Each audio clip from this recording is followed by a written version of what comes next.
بسم اللہ الرحمن الرحیم اہدنا الصراط المستقیم صلوات پڑھیں محمد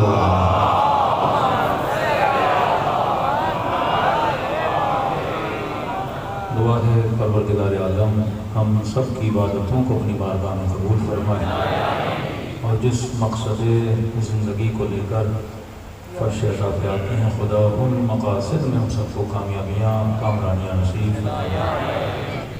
مسلسل عرض کر رہے ہیں کہ مجلس عزا صرف یاد حسین کا نام نہیں ہے، مجلس عزا صرف گریے کا نام نہیں ہے، کیونکہ گریہ کرنا ایک فطری تقاضا ہے۔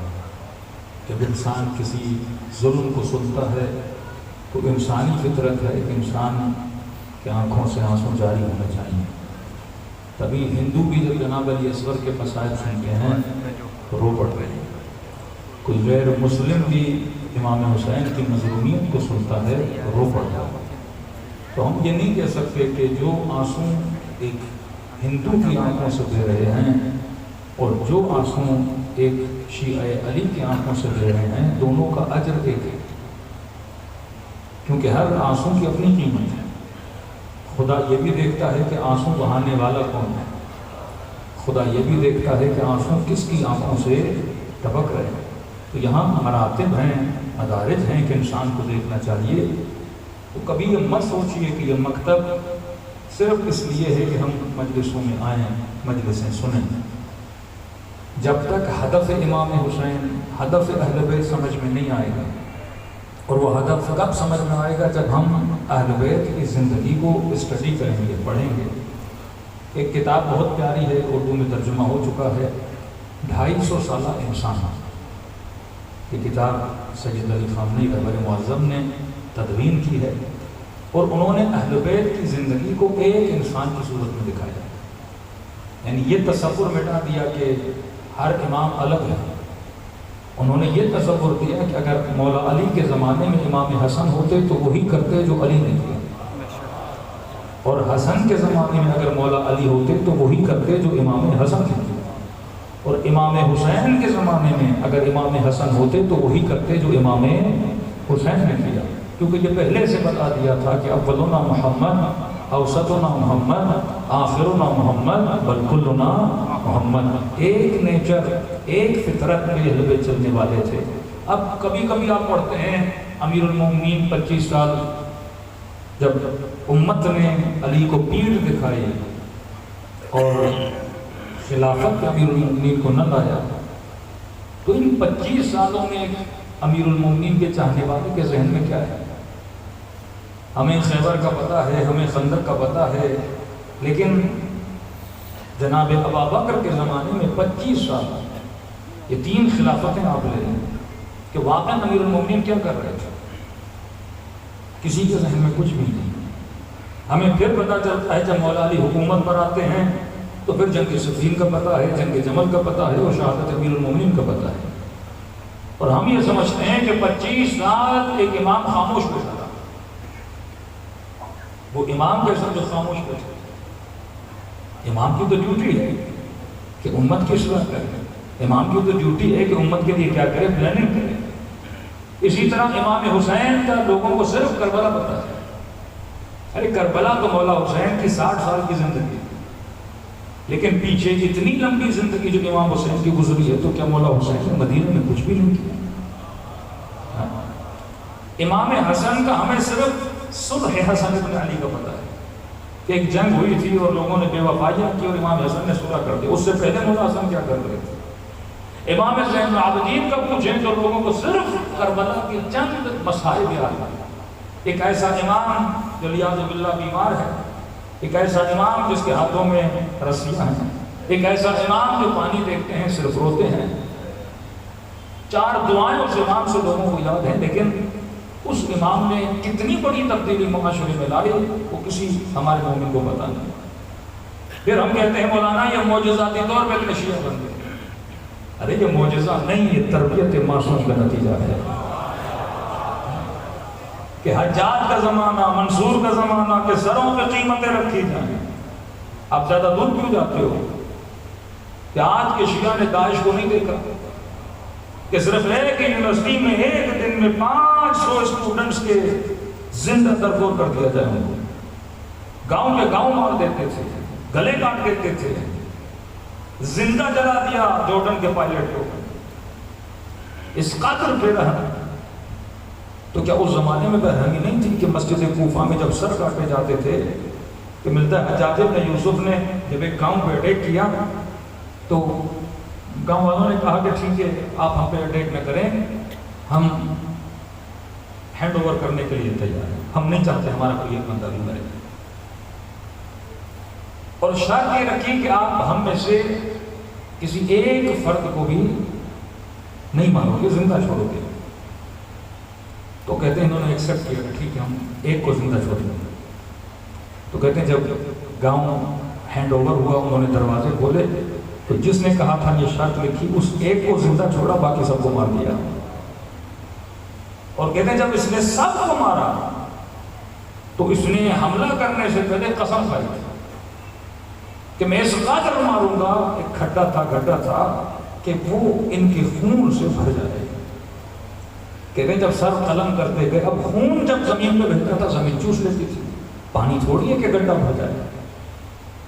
غلام کہنے لگے، ان کے سپاہی کہنے لگے امیر باز آ جاؤ، کہا نہیں میں نے قسم کھائی کہ جب گڈھا نہیں بھروں گا، سارے لوگوں کو بھی مار دو گڈھا نہیں بھرنے والا۔ کہتے ہیں ہم نے ان کی قسم کو پورا کرنے کے لیے لوگوں کو مارا اور ان کے خون میں پانی ملاتے رہے تاکہ گڈھا کیا ہو جائے، بھر جائے۔ ایسے ظالم تاریخ اسلام میں گزرے ہیں جنہوں نے ایسے اس طرح سے بہیمانے قتل کیے مکتب اہل بیت کے چاہنے والوں کے۔ تو آپ کیا سمجھتے ہیں یہ مکتب ایسے ہی بڑھا؟ یہ محنتیں اور زحمتیں تھیں آپ کے ائمہ کی، کہ میں نے کہا شیعہ یہ سمجھتے ہیں کہ چوتھے امام خاموش نہیں، اہل بیت نے چھپ کے ایک مضبوط شیعوں کا نیٹ ورک بنایا کہ دنیا پریشان ہے کہ یہ نیٹ ورک کس طرح بنا کہ اچانک قم کی سرزمین سے صرف ایک فیملی 11 افراد کی فیملی ادارے مکتب اہل بیت کرتی ہے 5 پاؤں کے زمانے میں، اور ان 11 لوگوں کی وجہ سے پورا قم شیعہ ہو جاتا ہے، پھر ان کی تبلیغ کے نتیجے میں کاشان شیعہ ہو جاتا ہے، پھر ان کی تبلیغ کے نتیجے میں شہر ریش شیعہ ہو جاتا ہے، پھر یہ تبلیغ اتنی بڑھتی ہے کہ آپ کا بخارا، آپ کا احواز، آپ کا بغداد، یہ سارے شیعہ بن جاتے ہیں۔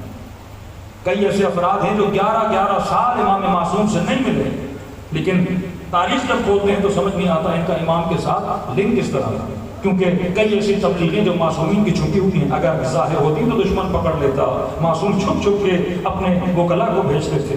اب اگر کوئی دین ترقی کرتا ہے تو اس کی ترقی کے لیے پیسے کا ہونا بہت ضروری ہے۔ مسلمانوں کے جتنے فرقے ہیں کسی بھی فرقے میں اتنا منظم اکنومیکل سسٹم نہیں ہے جو اہل بیت اپنے شیعوں کو دے کر گئے، کہیں پر نہیں ہے۔ مطلب ہمیشہ آپ سارے مسلمانوں کو دیکھیں گے ان کے مولوی ہمیشہ حکومتوں کے محتاج رہے گا۔ اب ظاہر مولوی اگر حکومت کا ہوگا تو تعریف کس کی کرے گا؟ حکومت کی کرے گا۔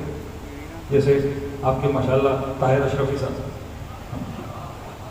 پچھلے پرائم منسٹر ان کی تعریف، آج کے پرائم منسٹر ان کی تعریف، کل کوئی اور ہوگا ان کی تعریف، وہ تعریف بنتی بھی ہے کیونکہ تنخواہ انہیں سے لیتے ہیں۔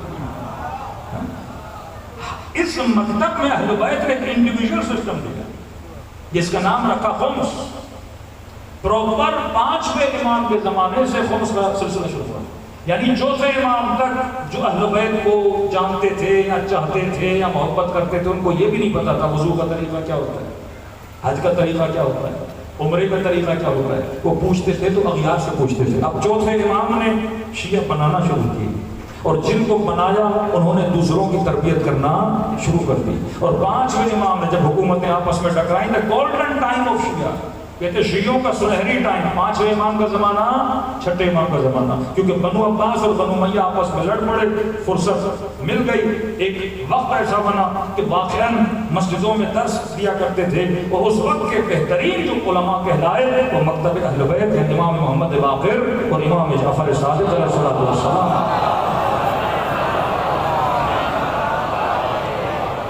کہ آپ 4 فقہ اہل سنت کی اٹھا لیں، ڈائریکٹ یا انڈائریکٹ، یہ شاگرد ہیں یا امام محمد باقر کے یا امام جعفر صادق کے۔ وہ زمانہ کہ جس میں حکمان نے جھوٹی حدیثوں کو پھیلا دیا، کہ میں نے وہ حدیث پہلی یا دوسری مجلس میں پڑھی کہ حاکم چاہے فاسق ہو، چاہے فاجر ہو، چاہے زانی ہو، چاہے تمہارے دین کو تباہ و برباد کرے، لیکن تمہیں کوئی حق نہیں کہ تم اس حاکم کے مقابلے میں نکلو۔ پہلا ورژن نکالا کہ حاکم ظالم ہو تو چپ رہو، لیکن اگر دل میں نفرت کرتے ہو تو کوئی مسئلہ نہیں ہے۔ پھر دوسرا ورژن نکالا کہ حاکم ظالم ہے جو بھی ہے تم دل میں بھی اس کے لیے برا نہیں سوچ سکتے۔ تیسرا ورژن یہ نکالا کہ اگر حاکم ظالم اور فاسق و فاجر بھی ہے، اگر تم اس کے مخالفت میں بات کرتے ہو تو اللہ کے رسول نے کہا اسے کیا کر دیا جائے؟ قتل کر دیا جائے۔ اب لوگوں میں خوف پیدا ہو گیا کہ حاکم کو شرعی طور پہ اجازت ہے کہ اگر کوئی اس کے مقابلے میں آ جائے ہم اسے قتل کر سکتے ہیں، ان کی روایات میں لکھا ہوا ہے۔ تبھی جب جنرل مشرف نے لال مسجد پہ حملہ کیا تو اس مولوی کو لکھا کہ تم ہی نے اپنی کتابوں میں لکھا ہے کہ وقت کا حاکم اولی الامر ہوتا ہے۔ تو شیعہ تو نہیں مانتے نا شہباز شریف کو اولی الامر، لیکن ان کے مفتی تو مانتے کہ جس کے پاس بھی حکومت ہے، یعنی حدیث الملک لمن غلب، ملک حکومت اس کی ہے جو غالب ہو گیا، یعنی جس کی بھینس اس کی لاٹھی، جو بھی غالب آ گیا ملک اس کا ہے۔ رسول نے فرمایا ہے لہٰذا ہم اس کے مقابلے میں نہیں نکل سکتے۔ تو جنرل صاحب نے کہا کہ بھائی آپ نے ہی کتابوں میں لکھا ہے کہ جو حاکم ہو الملک لمن غلب، میں حاکم ہوں، اور جو حاکم کے خلاف نکلے خروج کرے وہ مرتد ہے، اسے قتل بھی کر دیا ہے تو کوئی مسئلہ نہیں۔ تو کہا اس وقت اولی الامر میں ہوں، میرے مقابلے میں تم نکلے ہو اور تمہارے فتویٰ کے مطابق تمہارا قتل میرے لیے کیا بنا؟ جائز ہے۔ شیعہ نکلے تو سمجھ آتا ہے کہ اسے فقہی طور پہ اجازت ہے، لیکن وہاں فقہ کی قطعاً اجازت نہیں ہے کہ یہ لیٹر نکلا۔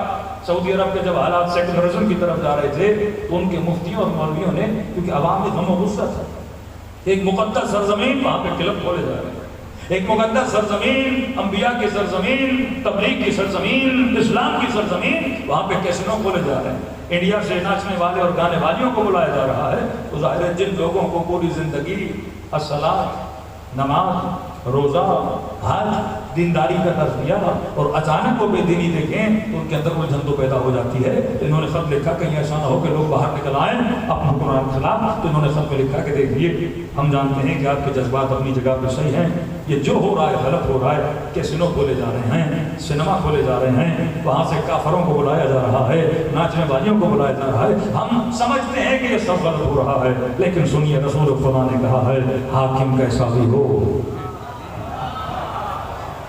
اس کے خلاف ہم بول نہیں سکتے، لہٰذا جو وہ کر رہے ہیں وہ جانے، اللہ جانے، ہم نے تو صرف اپنی نماز پڑھنی ہے، اپنا روزہ رکھنا ہے، جو ہوتا ہے وہ ہوتا رہے۔ تو دو ڈویژن بنے، ایک فکر حسین بنی،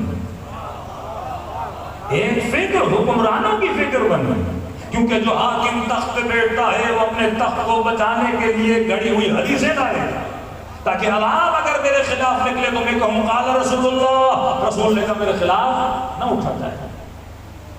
آپ کیا سمجھتے ہیں کہ عمر سعد اس زمانے کا متقی ترین فرد ہے؟ ہر بندے کی ایک ویٹرین ہوتی ہے کہ آپ کہیں گے جناب یہ کون ہے، کہیں گے جی پروفیسر ہیں، نمازی ہیں، متقی ہیں، پرہیزگار ہیں، یہ ان کا تعارف ہے۔ عمر سعد کا تعارف کیا ہے؟ سعد بن وقاص کا بیٹا جس نے شہر کوفہ کی بنیاد رکھی، کوفہ بنانے والا جس کا باپ مدینے میں پیدا ہوا، امام حسین کو بچپن سے جانتا ہے۔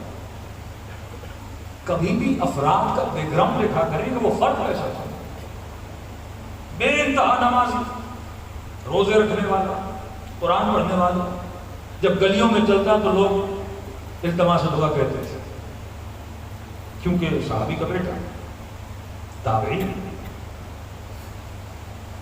کل میں نے پڑھا نا کہ امام نے کہا کہ کون ہے جو اپنے ہاتھ پہ آگ کا انگارہ رکھے۔ ہر انسان کا امتحان الگ ہوتا ہے۔ ایک جوان ہے اس کا امتحان یہ نکاح حرام سے بچے، ایک خاتون کا امتحان یہ سر پہ زیادہ رکھے، امیر کا امتحان یہ ہے کہ وہ مثلا روزے رکھے، غریب کا امتحان یہ ہے۔ ہر بندے کا جو اللہ امتحان لیتا ہے وہ کیا لیتا ہے الگ اس کے حساب سے۔ شہوت صرف یہ نہیں کہ انسان کسی نامحرم کو دیکھے، شہوت کے اقسام ہیں۔ ایک بندہ متقی ہے، پرہیزگار ہے، اسے شاید شراب میں مزہ نہیں آتا، زنا میں اس کے لیے مزہ نہیں ہے، چوری میں اس کو مزہ نہیں ملتا، لیکن وہ مصلی پہ بیٹھا ہے متقی، چار لوگ بولیں کہ جناب کتنا بڑا متقی، اس میں اس کو مزہ آتا ہے، یہ سننے میں اس کو بڑا مزہ آتا ہے، وہ پوری زندگی اس پہ لگا جاتا ہے کتنی نمازیں پڑھوں کہ پورا محلہ بولے کہ اس محلے میں اس سے بڑا کوئی نماز نہیں۔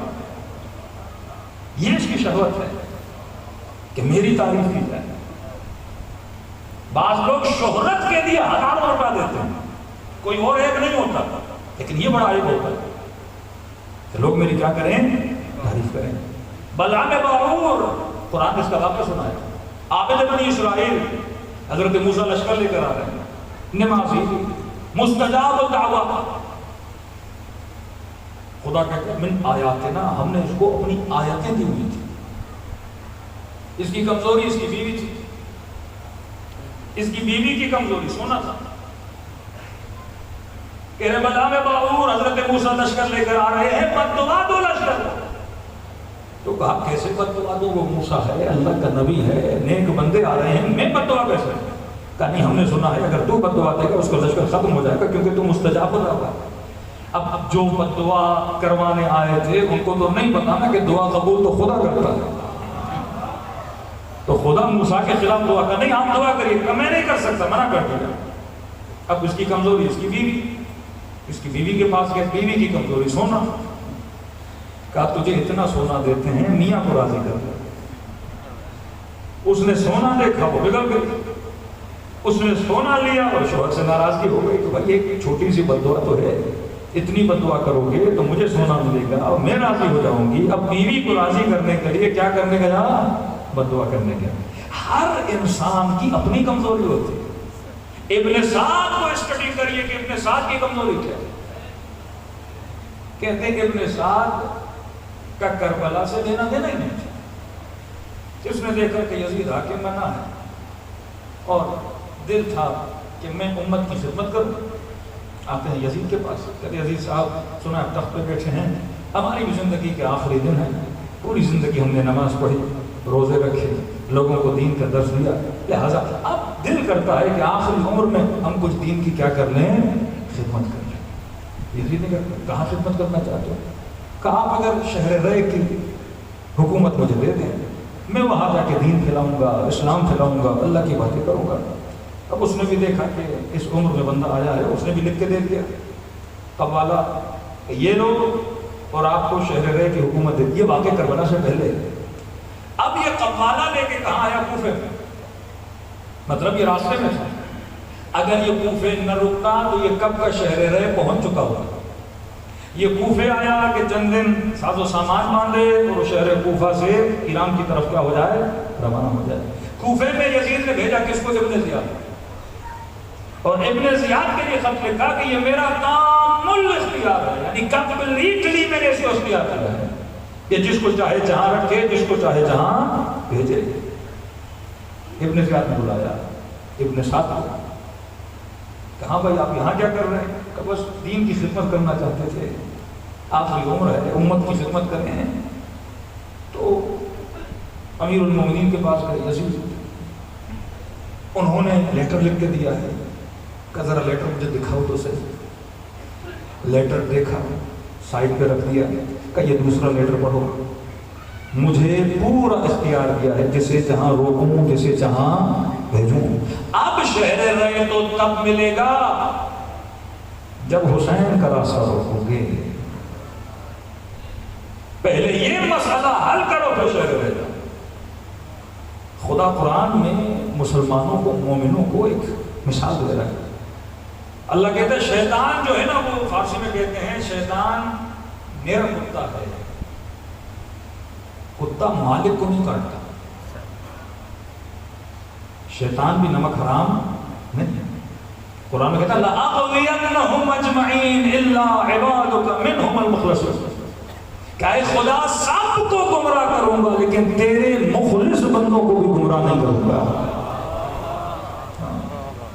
مطلب دوسروں کو گمراہ کروں گا لیکن جو تیرے لیے مخلص ہو گیا میں شیطان اسے بھی کیا نہیں کروں گا, گمراہ نہیں کروں گا. انبیاء کو گمراہ نہیں کر سکتا, ائمہ کو گمراہ نہیں کر سکتا. جو تیرا عبد مخلص بنا میں شیطان اسے کبھی گمراہ نہیں کر سکتا. تو اللہ مثالیں دے رہا ہے, اس کو بار بار اللہ بچا رہا ہے کہ اگر اس نے شہر رے کا حکومت کا آرڈر رکھ لیا ہے تو اب بھی وقت بچ نکلو.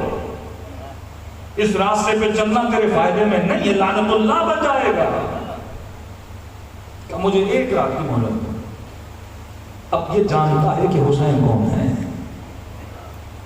دوسری طرف دل میں شہوت ہے حکمرانی, حاکم بن جاؤ. نماز پڑھ رہا ہے, روزہ رکھ رہا ہے, قرآن کا قاری ہے, پورا محلہ جانتا ہے کہ اپنے ساتھ با تقویٰ ترین بندہ ہے, کسی نے اسے گناہ نہیں دیکھا, لیکن ایک شہوت میں گرفتار ہے اور وہ حکمرانی کی شہوت ہے. تخت مل جائے, شہر رے کی حکومت مل جائے, میں حاکم بن جاؤں. کہتے پوری رات سوچتا رہا. اب انسان کی فطرت ہے جب کچھ کرنا چاہتا ہے تو اس کام کو کرنے کے لیے اپنے لیے ہر دلیل کو تراشتا ہے.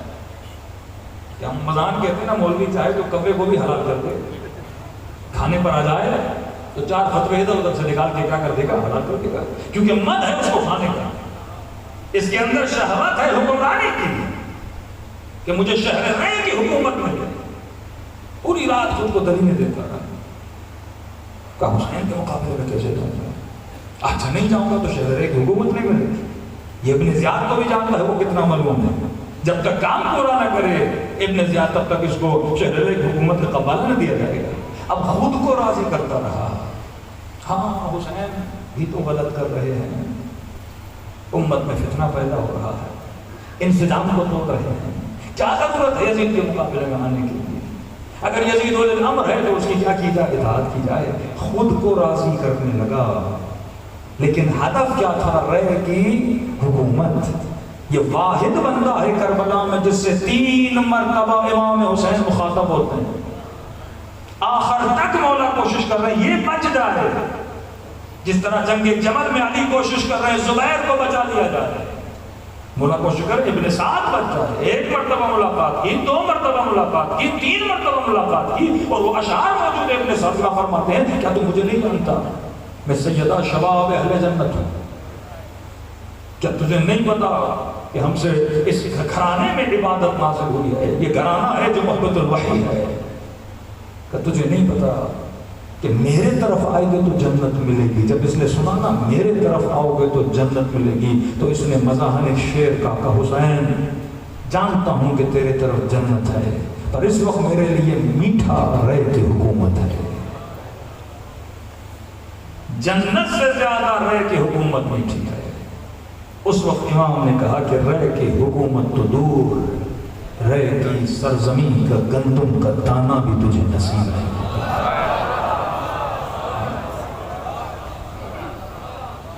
یہ انسان کو سوچنا چاہیے کہ واقعاً ایک طرف فکر حسین ہے،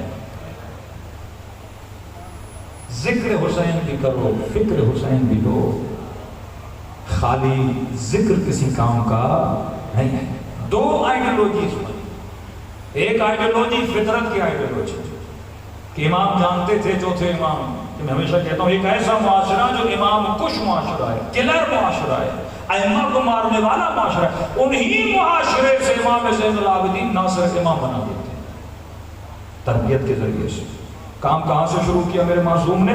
غلاموں سے شروع کیا۔ نئے نئے مسلمان بنے، کوئی روم سے آئے، کچھ ایران سے آئے، کچھ مصر سے آئے، کچھ یمن سے آئے، امام نے ان پہ کام کرنا شروع کیا۔ تاریخ میں کسی معصوم نے اتنے غلام نہیں خریدے جتنے آپ کے معصوم نے غلام خریدے ہیں، 20,000 کے غریب غلام خریدے، غلاموں کو آزاد کیا۔ پھر یہی غلام ہے جو جناب زید کے اس قیام میں ان کا ساتھ دیتے ہیں، اور یہی غلام ہے جو آپ کے 5 اور 6 امام کے جا کے شاگرد بنتے ہیں۔ کہتے ہیں شام سے جب لوگ آتے تھے اور ایام حج میں 6 امام سے ملتے تھے، اس قدر آپ کے مولا نے شاگرد بنا دیا۔ کہ فرزند رسول آپ سے سوال ہے، امام فرمایا جو بھی سوال ہے میرے شاگرد سے پوچھو۔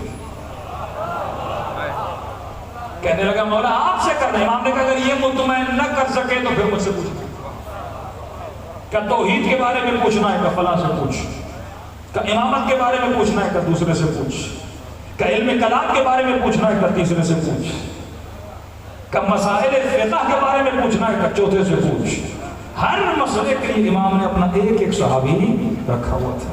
اور آپ تصور کریں جب 7ویں امام کا زمانہ آتا ہے، اس قدر آپ کے ائمہ کے پاس مومنین کی طرف سے اموال آتے تھے کہ وقت کا حاکم پریشان ہو جاتا تھا۔ ہارون کے پاس اگر کوئی غریب جاتا تو ہارون اسے 15 درہم دیتا تھا، اور امام موسیٰ کاظم کے پاس اگر کوئی غریب جاتا تھا امام 140 درہم دیتے تھے۔ حکومت کے خزانے میں اتنا پیسہ نہیں ہوتا تھا، ائمہ کے خزانے میں۔ 6 امام نے حکم خمس دیا، جسے ہم کہتے ہیں خمس غنائم۔ غنائم مطلب کسی کو والد دنیا سے چلا گیا اور بہت زیادہ پیسہ ملا، یہاں کوئی دور کا چچا تھا، کوئی تھا، ان کا کوئی رشتہ دار نہیں تھا، اچانک سے اس کو کیا ملا؟ مال و اموال ملے۔ وہ پیسہ جو بغیر زحمت کے حاصل، گھر کی کھدائی ہو رہی تھی، اندر سے دیگ نکلی اور اس میں سونا بھرا ہوا تھا، تو اسے کہتے ہیں غنیمت۔ جو فری میں جنگوں میں جو غنائم ملے، دریاؤں سے جو غنائم ملے، یہ جو پیٹرول نکلتا ہے، گیس نکلتا ہے، ان سب پہ اہل بیت کا کیا ہے؟ حق ہے۔ یہ دیتے نہیں وہ الگ بات ہے، لیکن پوری دنیا میں جہاں جہاں بھی غنائم نکلتے ہیں اس پہ آل رسول کا کیا ہے؟ حق بنتا ہے۔ قرآن کی آیت ہے اس کا خمس جو ہے وہ آل رسول کے لیے بنتا ہے۔ تو معصومین نے پہلے فتویٰ دیا خمس غنائم کا، لیکن ابھی تک خمس مقاصد کا فتویٰ نہیں آیا تھا۔ تو اس زمانے میں جو لوگوں کا کاروبار تھا وہ کھیتی باڑی، وہ کھجیوں کے درخت لگانا، وہ بھینس پالنا، بکریاں پالنا، تو ان کے اوپر زکوٰۃ تھی، اور جو غنائم تھا ان کے اوپر کیا تھا؟ خمس تھا۔ وہ بھی اس قدر اہل بیت کے پاس مال و دولت آتا تھا کہ آپ کا تصور ہے کہ میں نے اس دن بتایا کہ صرف بحرین کا ایک مومن امام کو خط لکھتا ہے کہ مولا میرے پاس خمس ہے آپ کے لیے 7 لاکھ درہم، کہ آج کے زمانے میں کیلکولیٹ کریں تو تقریباً 400 کروڑ بنتا ہے۔ یہ چھوٹے امام کے زمانے میں آتا ہے، مولا اسے ایکسیپٹ کرتے ہیں اور اسے جنت کی بشارت دیتے ہیں۔ پھر جتنا پیسہ امام کو دیا اسے پھر واپس کر دیتے ہیں۔ اب دنیا یہ سمجھے کہ امام نے اسے دیا، اب ہڈن میں امام نے کوئی سمجھایا تو ہوگا نا کہ یہ وہ لوگ تھے کہ جن کو امام نے اتنا پیسہ دیا، اور آج بحرین جاؤ تو مور دین 80% بحرین میں کون رہتے ہیں؟ شیعہ رہتے ہیں۔ یہ اس زمانے سے مولا کی پلاننگ تھی کہ اپنے شیعوں کو کمزور ہونے نہ دیا کرو۔ کہ دوسرا واقعہ میں نے سنا جاتا کہ دو مومنوں میں آپس میں لڑائی ہو گئی، 400 درہم پہ مسئلہ اٹک گیا۔ ایک امام کا وکیل تھا، اس نے کہا کہ آپ کا جھگڑا 400 درہم پر مسئلہ، دو مومنین آپس میں لڑے 4 لاکھ کی وجہ سے۔ معصوم پسند نہیں کرتے۔ دو مومن آپس میں لڑے 6 لاکھ 2 لاکھ کی وجہ سے، ایک دوسرے کو گالیاں دے رہے ہیں، کس کی وجہ سے؟ 2 لاکھ کی وجہ سے۔ یہ مکتب نیٹ ورک کا مکتب ہے، اس میں بنیاد ایک دوسرے کے چاہنے کی محمد اور آل محمد ہے۔ اگر میں اپنی ذات کی وجہ سے کسی مومن کو گالی دے رہا ہوں، میں نیٹ ورک اہل بیت کا حصہ نہیں ہوں۔ میں مال کی وجہ سے، میں دولت کی وجہ سے، میں پلاٹ کی وجہ سے، میں 130 کی وجہ سے ایک دوسرے کے ساتھ لڑ رہے ہیں، اس کا مطلب ہمارا تعلق مال کی وجہ سے تھا، اہل بیت کی وجہ سے نہیں تھا۔ انہوں نے رنگ، نسل، قد کاٹ ہر چیز میں ڈالی۔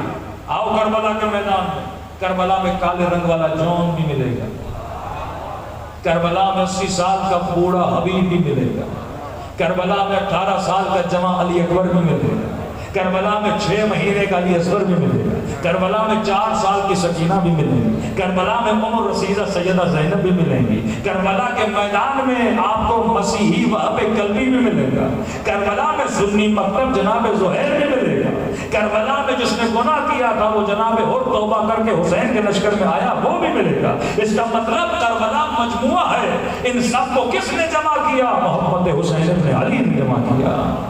ہماری دشمنیاں، ہماری محبتیں ایک ہی بنیاد پہ ہونی چاہیے۔ امام نے اس قدر اپنے وکیلوں کو سمجھا دیا تھا کہ شیعہ کبھی شیعہ سے نہ لڑ پائے، ان کے وجود میں اتحاد ہونا چاہیے، ان کے وجود میں محبت ہونی چاہیے، ان کا ایک ہی رشتہ ہے۔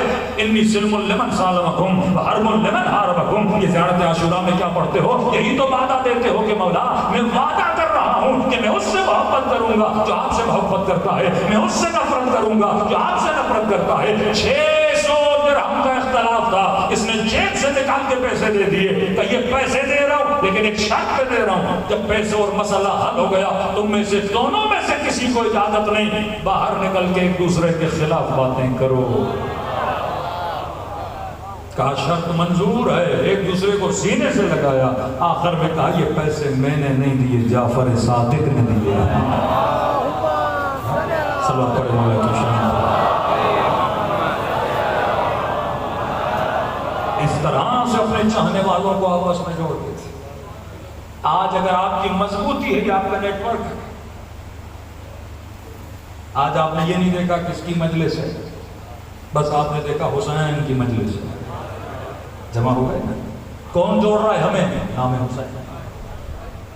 یہ طاقت ہے۔ آپ کربلا جاتے ہو، کسی کے ماتھے پہ لکھا ہوتا ہے یہ کون ہے، کہاں سے آیا؟ نہیں، سب کہتے ہیں یہ حسین کے چاہنے والے ہیں۔ کالا لباس پہنا ہے، کون سی رنگ، کون سا نسل، نہیں، یہ مکتب اہل بیت ہے۔ یہ مکتب تعصب کا مکتب نہیں تھا، یہ مکتب محبت کا مکتب۔ ان کو ایک اس نیٹ ورک کی ایک چیز ان کو جوڑتی ہو، محبت محمد اور آل محمد۔ نیٹ ورک کو چلانے کے لیے پیسے کی ضرورت ہے میرے عزیز۔ تبھی جب خدا نے ولایت امیر المؤمنین کا ذکر کیا، فرمایا انما ولیکم اللہ ورسولہ، میں اللہ ولی، میرا رسول علی، والذین آمنوا الذین یقیمون الصلاۃ ویؤتون الزکاۃ وہم راکعون۔ جب آیے ولایت میں ولایت کا ذکر کیا، ساتھ میں خدا نے زکوٰۃ کا ذکر کیا۔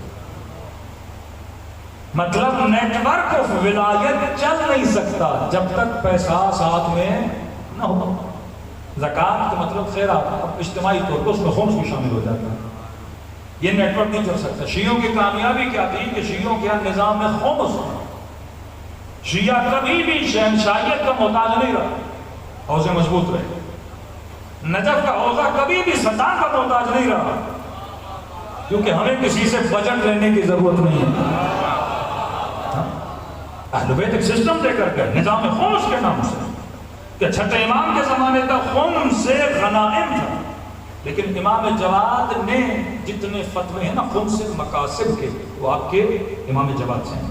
خمس مقاصد یعنی امام نے خمس کے دائرے کو اور بڑا کیا، پہلے جو جنگوں سے پیسہ آتا تھا، مختلف ارث و میراث سے پیسہ آتا تھا، لوگ اس سے خمس سے تھے۔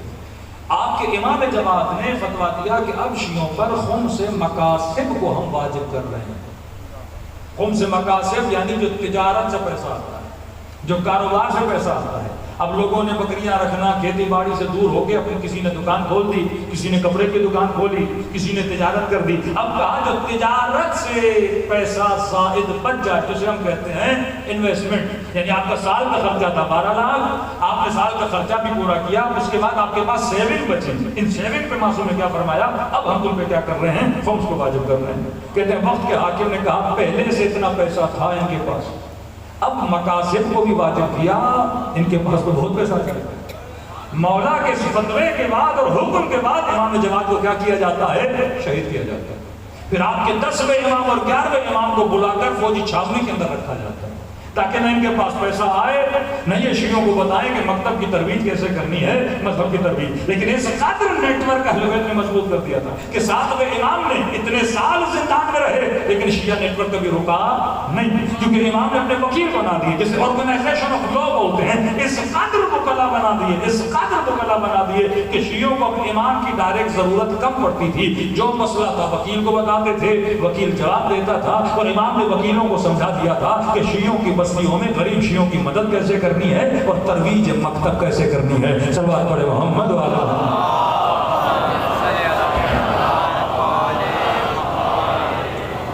اب دوسرا مسئلہ یہ کہ وکیل ضروری نہیں کہ مثلا معصوم اسے رکھ رہے ہیں تو یہ 100% صحیح کام کرے، پیسے کی لالچ تو سب کے اندر ہے۔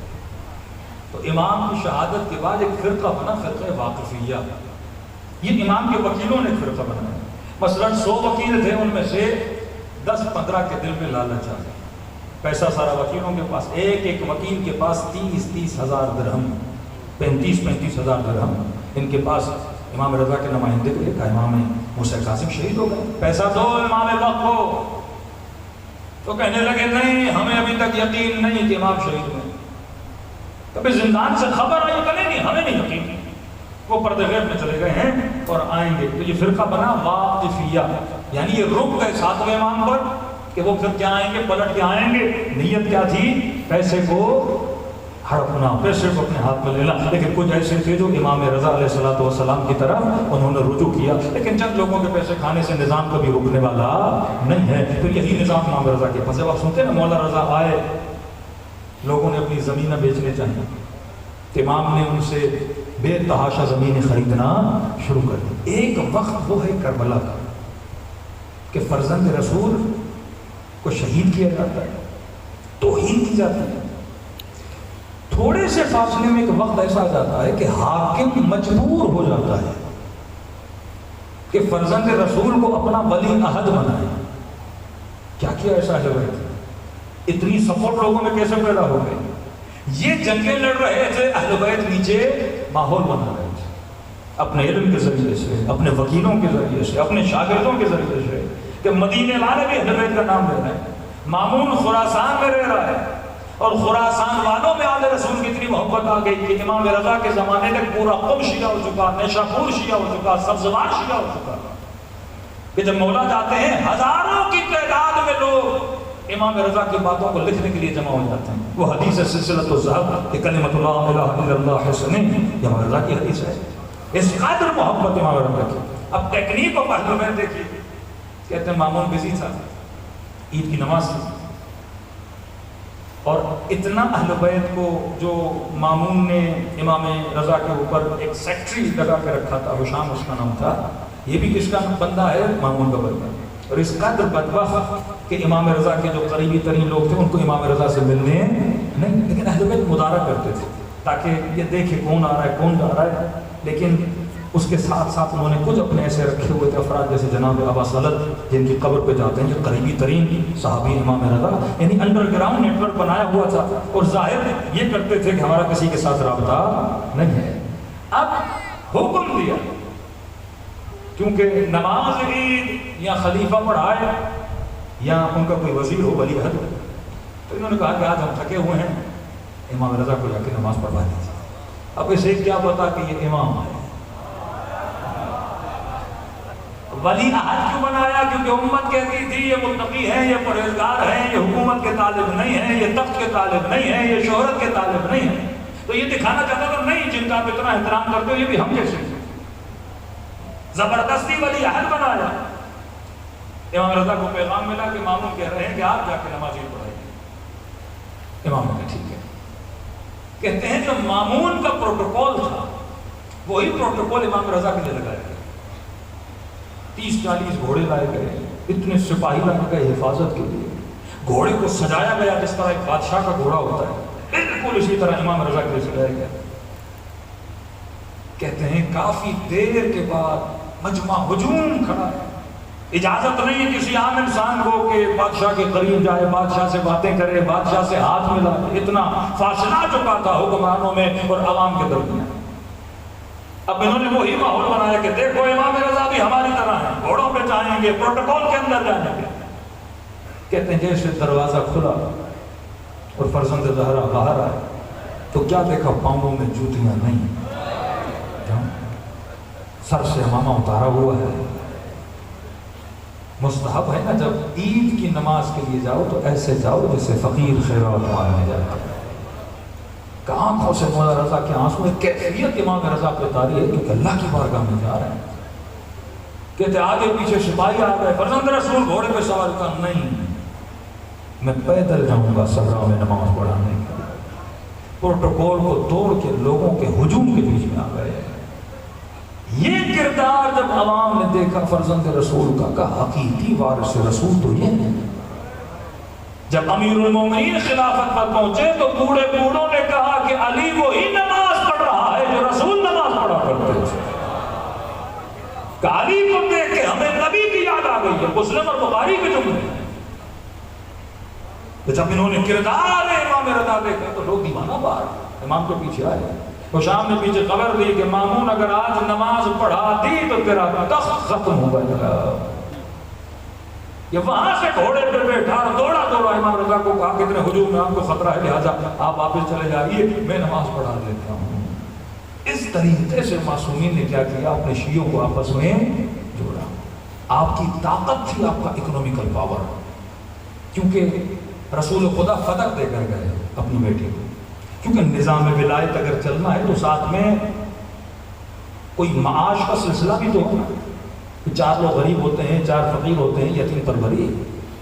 کہ وہ آپ کے مولا امیر المومنین کی میں نے پہلی مجلس میں عرض کیا کہ جب فتح اہل بیت سے لیا گیا، اب امیر المومنین جنگ کے کمانڈر ہیں. ایسا نہیں کہ مولا علی کا کوئی کاروبار تھا، کوئی دکان تھی جس سے امیر المومنین کی انکم ہو. جنگ کے کمانڈر ہیں. جنگ کے نتیجے میں جو مال غنیمت ملتا تھا سب سے زیادہ امیر المومنین کو ملتا تھا، کیونکہ سب سے زیادہ مارتے امیر المومنین تھے، فتوحات امیر المومنین کی تھی. پھر وہ حدیث ملتی ہے کہ جناب سیدہ نے کہا کہ علی، خواتین مجھے بتاتی ہیں کہ سب سے زیادہ مال غنیمت آپ کے حصے میں آیا، لیکن میں نے آج تک نہیں دیکھا آپ گھر کچھ لے کر آئے. تو مولا نے فرمایا ہاں نبی کی بیٹی ملتا تو بہت ہے، لیکن آتے ہوئے جب راستے پہ غریبوں پہ نگاہ پڑتی ہے، میں سارا یتیموں میں غریبوں میں تقسیم کر کے آ جاتا ہوں، میں سنت رسول پہ عمل کرتا ہوں. اب یہاں رسول خدا دنیا سے جاتے ہیں. امیر المومنین کے پاس فائنینشیل ایسٹس نہیں تھے، کیونکہ جتنا ملا امیر المومنین نے ایک جنگی کمانڈر جب رسول خدا دنیا سے جاتے ہیں تو امیر المومنین کو کوئی بڑی پوسٹ بھی نہیں ملتی. ایک طرف جناب زبیر، ایک طرف جناب طلحہ جب دنیا سے جاتے ہیں، آپ جا کے تاریخ پڑھیے، کہتے ہیں اتنی ملکیت جناب زبیر کی تھی، اس قدر سونے کی پلیٹیں اور سکے تھے کہ ان کو گھٹنوں پہ توڑ کے ان کی اولادوں میں تقسیم کیا گیا تھا. مصر میں الگ گھر تھا، شام میں الگ گھر تھا، مدینے میں الگ گھر تھا. اس قدر ملکیت ان کے پاس تھی، لیکن امیر المومنین کے پاس کیا تھا؟ ایک فتح رسول خدا دے کر گئے جس سے یہ گھرانہ چلے، جس سے سلسلے تبلیغ بڑھے. فتح لینے کا سلسلہ وجہ بھی یہی تھی. اگر امیر المومنین کو فتح کی آمدنی بہت زیادہ تھی، ملینز میں فتح کی آمدنی تھی، سرزمین کے اتنے باغات تھے، وہ واپس لیا گیا. لیکن امیر المومنین ان 24-25 سالوں میں خاموش نہیں بیٹھے. آج بھی جائیے سعودی عرب میں بآئر امیر المومنین کے کنویں آج بھی مشہور ہے سعودی عرب میں. اس زمانے میں کنویں کی حیثیت پیٹرول کی مانند تھی، لوگ پانی کے لیے ترستے تھے. اور یہ ہنر، یہ ٹیکنیک، یہ اسکل اگر کسی کے پاس تھی کہ زمین کے کس حصے میں پانی ہے، یہ امیر المومنین کے پاس تھی. کنویں کھودتے تھے، بستیوں کو آباد کرتے تھے. ایک وقت وہ تھا کہ خاتون کہتی ہے کہ علی اگر مجھے اس کنویں سے پانی نکال کر دو گے میں اتنی کھجوریں دوں گی کہ وہ مولا کا صحابی کہتا ہے جب مولا نے پانی نکالا پورے ہاتھ خونم خون ہو گئے علی کے. محنتیں کی، زحمتیں کی، باغات بنائے، زمینیں آباد کی. کہ پھر امام حسن کا زمانہ آتا ہے، پھر باغ امام حسن آپ کے لیے مشہور ہے. یہ محنتیں 25 سال امیر المومنین کی محنتیں ہیں. اب ہم نے ساز و سامان مانگا، کئی باغات اولاد کے لیے، کئی باغات کو یتیموں کے لیے کیا کیا؟ تقسیم کیا. معاشرے میں اگر محبت اہل بیت کو بڑھانا چاہتے ہو وہ تب تک نہیں آتی جب تک سوشل ورک نہ کیا جائے. جب تک لوگ معاشرے میں غربت مٹانے کے اسباب پیدا نہیں کرو گے تب تک لوگوں کے دلوں میں محبت کو پیدا. امیر کا فرمان ہے الناس عبید الاحسان، فرمایا لوگ بندے احسان. ہمارے ہوتا ہے نا کوئی بڑا افسر اسے کام نکالنا ہے، کہتے ہیں دعوت دو، ایک بار کھانا کھا کر جائے گا آپ کا کام فائل پہ سائن ہو جائے گا. فطرت انسان ہے، جب احسان کرتے ہو تو بندے احسان کو کیا کرتے ہیں؟ انسان احسان کا غلام بن جاتا ہے. اہل بیت نے لوگوں کو احسان کیے کہ جب مولا کو ضربت لگتی ہے 3 دن تک کسی کو نہیں پتا کھانا دینے والا کون تھا. یہ تو شہادتوں کے بعد پتا چلتا ہے. اسی طرح آپ کے امام زین العابدین نے غلاموں پر احسان کیا. اسی طرح آپ کے 5ویں امام نے 6ویں امام نے. تو اس سسٹم ولایت کو چلانے کے لیے اہل بیت نے ایک مضبوط آرگنائزیشن بنائی، اپنے وکلا کی. یہ وکلا لوگوں سے پیسہ لیتے تھے، اہل بیت تک پہنچاتے تھے. کبھی کبھی اہل بیت نے ان کو سمجھا دیا تھا کہ پیسے کو کس طرح کیا کرنا ہے، تقسیم کرنا ہے. ایران کا شیعہ مضبوط ہوا نظام خمس کی وجہ سے. عراق کا شیعہ مضبوط ہوا نظام خمس کی وجہ سے. ملینز آف ڈالرز آیت اللہ عظمہ سیستانی نے حشد الشامی میں بانٹے جب داعش آئے. پاکستان کا شیعہ کیوں کمزور ہے؟ کبھی سوچا ہے؟ کیونکہ ہمارے یہاں نظام خمس نہیں. شیعہ کا نیٹ ورک جب امام حاضر ہو تو لیڈرشپ امام کے پاس، جب امام غائب ہو تو امام کے وکیل کے پاس. پیسے کا نظام تو نہیں رکے گا نا، کہ یہ نظام چل رہا ہے مال کی وجہ سے. مطلب شیعہ کسی حکومت سے بھیک نہیں مانگتا، ان کا ایک نظام انڈیویجول نظام ہے، نظام خمس. تو پہلے کہا کہ ان کو کس سے دور کرو؟ مجتہد سے دور کرو. کیونکہ لیڈرشپ نہیں تو نیٹ ورک ختم. اب کہا کہ اگر مجتہد کو مانتا بھی ہے تو خمس سے دور کر دو. کیونکہ آپ وزیر اعظم بناؤ اور اس کے پاس پیسہ نہ ہو تو وزیر کس چیز کا؟ آپ کسی کو لیڈر بناؤ لیکن اس کے پاس پیسہ نہ ہو تو لیڈرشپ کیسے؟ برٹن نے تب سمجھ لیا جب آقائے شیرازی بزرگ نے فتویٰ دیا ایران میں. آج آپ کے ملکوں میں قبضہ کرنے کے لیے مثلا کوئی پیٹرول کا کنواں ہو، کوئی گیس کا کنواں ہو، یہ کمپنیز آتی ہیں ان کو ہائی جیک کر دیں. بھئی کہیں سے گیس نکلا کا 40 آپ کا 60 ہمارا. اس زمانے میں بہت بڑی انڈسٹری تھی تمباکو کی، یعنی سگریٹ کی انڈسٹری جس پہ ملک چلتے تھے. اور یہ پوری انڈسٹری کس کے قبضے میں تھی؟ برٹن کے قبضے میں تھی. اور یہ ملکوں میں داخل کس طرح ہوتے تھے؟ پہلے تمباکو کی انڈسٹری لگاتے تھے، پھر اس انڈسٹری کے ذریعے اپنے جاسوس اپنے ورکر اس ملک میں پھیلاتے تھے، پھر پورے ملک کو ہائیجیک کرتے تھے. اب انگلینڈ کی پوری اسٹڈی کر سکتے ہیں انڈیا پہ کیسے قبضہ کیا. کمپنیوں کے ذریعے ان ہوئے، کمپنیاں اس ملک میں لگاتے ہیں پھر ملک پہ قابض ہو جاتے ہیں. شہنشاہ نے اجازت دی کہ آپ آگے کمپنی لگائیں. حکمران تو ہمیشہ غلام چند ٹکوں پہ بک جاتے ہیں. اس وقت کے سب سے بڑے مرجع، یعنی آپ دیکھیں کہ ملک میں گویا 2 بادشاہ ہیں. ایک ملک کا بادشاہ رول کر رہا ہے لوگوں کو، دوسرا شیعوں کا مجتہد رول کر رہا ہے. آپ اہل سنت میں کہیں بھی ایسا پاور نہیں دیکھتے کہ 12 دن سے امریکہ نجف میں مقتدی صدر کے لوگوں سے جنگ و لڑائی چل رہی تھی، یہاں تک کہ امیر المومنین کے روزے تک فائر کر دیے گئے. شیعوں نے پناہ لے لی مولا علی کے حرم میں تاکہ سپاہی بچ جائے. پورے عراق میں آگ جل رہی تھی. کیوں؟ کیونکہ چند دنوں کے لیے آیت اللہ سیستانی کہاں چلے گئے؟ انگلینڈ چلے گئے دل کا علاج کرانے کے لیے. واپس آئے 2 دن میں سارے فوجی نجف سے کیا ہو گئے؟ باہر چلے گئے.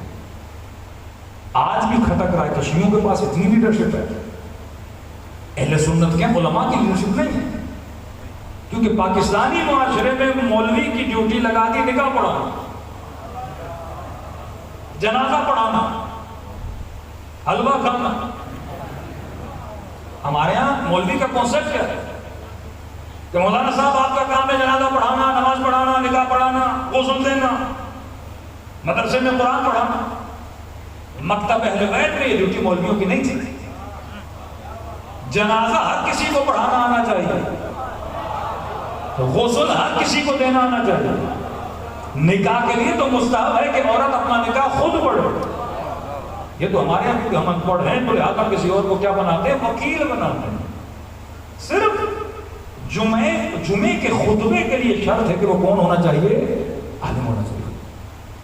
اب کیونکہ لوگ اس چیز کی طرف نہیں ہیں تو علماء ان ذمہ داریوں پہ لگتے ہیں. اور کیونکہ ہمارا معاشرہ ایک سنی معاشرہ ہے لہٰذا ہم نے بھی اس معاشرے میں وہ ڈیوٹی سمجھا. ورنہ جتنے بھی شیعہ معاشرے دیکھیں گے وہاں پہ لیڈرشپ کس کے پاس ہے؟ علماء کے پاس ہے. وہی کام جو اہل بیت کا تھا. اور اگر کوئی سیرت اہل بیت پہ چلتا ہے، علم اہل بیت کو حاصل کرتا ہے، فقہ اہل بیت میں تبحر حاصل کرتا ہے تو اس کی ڈیوٹی ہے کہ معاشرے کو کیا کرے؟ ڈیل کرے. لبنان چلے جائیے لیڈرشپ کس کے پاس؟ سید حسن نصر اللہ کے پاس. یمن چلے جائیے سید الحوثی کے پاس. ایران چلے آئیے سید سیستانی کے پاس. عراق چلے سید سیستانی کے پاس. ایران چلے آئیے سید علی خامنئی کے پاس. بحرین چلے جائیے شیخ عیسیٰ کے پاس. سعودی عرب میں شہید نمر کے پاس. یعنی آپ جن بھی شیعہ معاشروں میں جاؤں گے لیڈرشپ جن کے پاس ہوتی ہے علماء کے پاس ہوتی ہے. ایسا ہونا چاہیے تھا کہ سنت کے معاشروں میں، لیکن نہیں، کیونکہ انہوں نے مولویوں کو محدود کر دیا. اگر 5 منٹ مولوی سیاست میں آئے گا جو فیصل نام بولتے ہیں جناب آپ کا کام تو نماز پڑھانا ہے.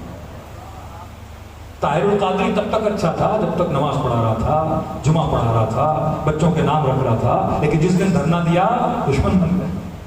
کہ مولوی اور سیاست، مولوی اور حکومت، یہ تو خطرناک ہے. یہ آئیڈیالوجی امام حسین کی آئیڈیالوجی تھی کہ معاشرے کی جو بھاگ دوڑ ہوگی وہ کسی جاہل کے ہاتھ میں نہیں ہونی چاہیے، عالم کے ہاتھ میں ہونی چاہیے. صاحب النفس ایسا ہو جس میں صیانت نفس ہو، کہ شہوت طلب نہ ہو، حکومت طلب نہ ہو، قرآن اور سنت اور اہل بیت کے فرامین کو جاننے والا ہو. یہ نہ ہو کہ دن رات مال کے پیچھے ہو. 2 طرح کی آئیڈیالوجیز چلائی گئی. اب شیعوں میں کیا تھا؟ لیڈرشپ. لیڈرشپ کس کے ہاتھ میں؟ مراجع کے ہاتھ میں، مجتہدین کے ہاتھ میں. فتویٰ دیا شیرازی بزرگ نے، کہا میں فتویٰ دے رہا ہوں، اور اس فتوے میں لکھا کہ میں امام زمانہ کی تائید سے، یہ پہلی مرتبہ ایسا فتویٰ دیا کہ امام زمانہ کی تائید سے میں فتویٰ دے رہا ہوں کہ الیوم آج شیعوں کے اوپر تمباکو حرام ہے. اچھا پہلے جو اخباری اور اصولی شیعہ ہیں نا، ان میں بڑی بحث چلتی ہے. جب آپ روزوں میں جائیں گے تو تمباکو حلال ہے یا حرام ہے؟ اخباری کہتے ہیں حرام ہے، برات کے قائل ہیں.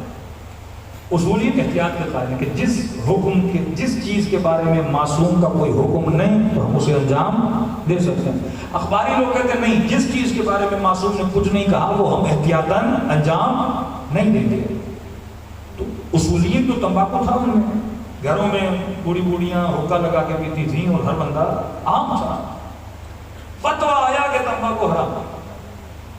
اب اتنی بڑی فیکٹری، ملینز کی انڈسٹری، رپورٹ آ گئی شاہ کے پاس، جناب دکانوں پہ کوئی نہ سگریٹ لے رہا ہے نہ حکے کے لیے تمباکو لے رہا ہے.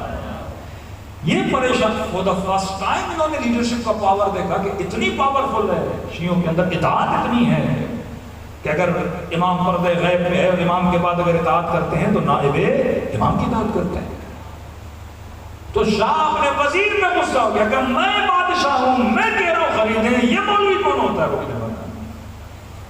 تو وزیر نے کہا کہ شاہ صاحب آپ لوگوں کی بات کرتے ہیں، میرے گھر میں میری امی نے حکا توڑ دیا، جن کے حکے کے بغیر گزارا نہیں ہوتا تھا، اور اس نے حکا توڑ دیا. کہ شیرازی نے کہا نہیں کہ امام زمانہ کا حکم ہے، نائب امام کا حکم ہے. وہ ساری کمپنی وہاں سے نکلی. تب جا کے برٹن نے شیعہ لیڈرشپ پہ کام کرنا شروع کہ ہمارے ایک مولانا تھے، کہتے تھے اگر آغا شیرازی یہ کام نہ کرتے انگریزوں کو پتہ ہی نہیں لگتا شیعوں کا پاور کتنا ہے. کہا جو مٹھی میں تھا انہوں نے مٹھی کیا کر دی؟ کھول دی. یہ ہمارا پاور ہے. تب آپ ہیمفرے کی بک پڑھیں تو اس میں لکھا ہے کہ اگر شیعوں کو کمزور کرنا ہے تو ان کو بے لیڈر قوم بناؤ، کیونکہ اگر یہ تقلید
بارہ دیگر صلوات علی محمد.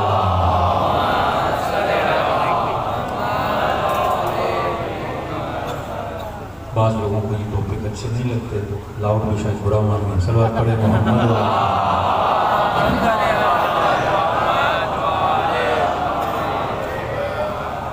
تو فرمایا جو شیعت کا پاور، جو شیعت کی طاقت، کہ جس طریقے سے پورے عالم اسلام میں اگر کہیں پہ اسلامی حکومت بنی، سوال نہیں حکومت بنی یا نہیں، سوال یہ کس نے بنائی. دوسرے ملکوں میں ریگولیشن آتی ہے، عام لوگ ریگولیشن آتے ہیں، کوئی سیکولر ہوتا ہے، کوئی لبرل ہوتا ہے، مختلف سوچیں. لیکن ایسا معاشرہ جس میں ایک دینی بندہ، ریلیجیس بندہ، سر پہ امامہ ہو، عالم دین ہو، اور لوگوں میں اتنی اطاعت ہے کہ وہ قوم اپنے 2.5 لاکھ بچے اس کے کہنے پہ قربان کر دے. یہ پاور ہو کہ ایک طرف کربلا میں امام حسین نظر آتے ہیں، 72 لوگ امام حسین کے پیچھے ہیں. پھر 5ویں امام کا زمانہ 2000 لوگ شاگرد، پھر 6ٹھے امام کا زمانہ 4-5 ہزار لوگ شاگرد، پھر 8ویں امام کا زمانہ کہ ولی عہد بنا دیا جاتا ہے، پھر 9ویں امام کا زمانہ کہ حاکم اپنی بیٹی امام کو دیتا ہے. یعنی day by day power of اہل البیت کیا ہو رہا ہے؟ بڑھتا جا رہا ہے. پھر امام پردے غیب میں ہیں، امام کے نمائندوں کے پاس اتنا پاور آتا ہے وہ ایک حکومت کو کیا کر دیتے ہیں؟ کھڑا کر دیتے ہیں. کیونکہ ان کے پاس اکنومیکل پاور بھی تھا اور لوگوں کے اندر اتحاد بھی تھی. تو میں نے کہا یہ نیٹ ورک 2 چیزوں سے چلتا ہے، محبت اور بغض، امر بالمعروف اور نہی عن المنکر. جو اس نیٹ ورک میں اس نے اطاعت کر دی، اطاعت نہیں تو پھر نیٹ ورک میں رہنے کا فائدہ نہیں. آپ پولیس کے ادارے میں جاؤ، فوج کے ادارے میں جاؤ اور آپ میں اطاعت نہ ہو تو ادارہ تھوڑی چلے گا. اگر آپ نیٹ ورک کو اہل البیت میں آتے ہو، المعروف ما امرتم بہ والمنکر ما نہیتم عنہ، بولا جو آپ نے کہا ہم کریں گے، جس سے آپ نے روکا ہم اس سے کیا ہو جائیں گے؟ رک جائیں گے. تو پھر کچھ زمانے سے سازشیں ہوئیں کہ شیعوں کو اینٹی مرجع بناؤ. اگر قوم کے پاس لیڈر نہیں تو پھر وہ قوم کیسے؟ قوم کو اگر ڈائریکشن دینے والا ہو، کیونکہ عام ناس تو جاہل ہوتے ہیں، عالم نہیں ہوتے، لیکن جو اس کرسی لیڈرشپ پہ بیٹھا ہوتا ہے اس کے پاس ساری رپورٹس ہوتی ہیں کہ قوم کے ساتھ کیا کیا جا رہا ہے، قوم کو کن روشوں میں ڈالا جا رہا ہے. اور اگر قوم کو وہ ایک حکم دیتا ہے اور قوم اس کی اطاعت میں چلتی ہے تو بڑی سی بڑی جنگ بھی کیا ہو جاتی ہے؟ فتح ہو جاتی ہے. جنگ صفین امیر المومنین کے پیچھے تو ہیں لیکن علی کو امام نہیں مان رہے. خون کیا آنسو رہے امیر المومنین میں. کیا کہتا ہوں، جنگ پہ چلو علی سردی ہے، جنگ پہ چلو علی گرمی ہے. اتنی لمبی جنگ امیر المومنین نے صفین لڑی کہ مالک اشرف کہتا ہے چند قدموں پہ اس کے خیمے کے فاصلے پر تھا اور کہا مالک جلدی واپس آ.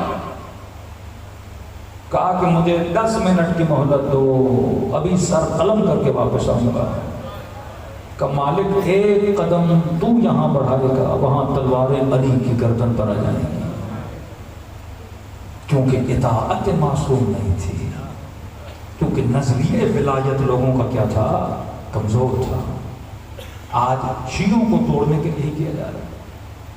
پاکستان کا 70% شیعہ خمس نہیں دیتے اور معصوم فرماتے ہیں جہاں غربت وہاں گناہ. فحشا غربت کی وجہ سے، چوری غربت کی وجہ سے. ایک خاتون کا شوہر مر گیا، بیوہ ہو گئی، کیا ہوگا اگر اس کے پاس مال نہیں ہوگا، دولت نہیں ہوگا. کسی کا شوہر زندان چلا گیا، جیل میں چلا گیا، پیچھے ان کے بچوں کو کون پالے گا؟ یہ فکر معصومین خمس کے ذریعے دے کر گئے.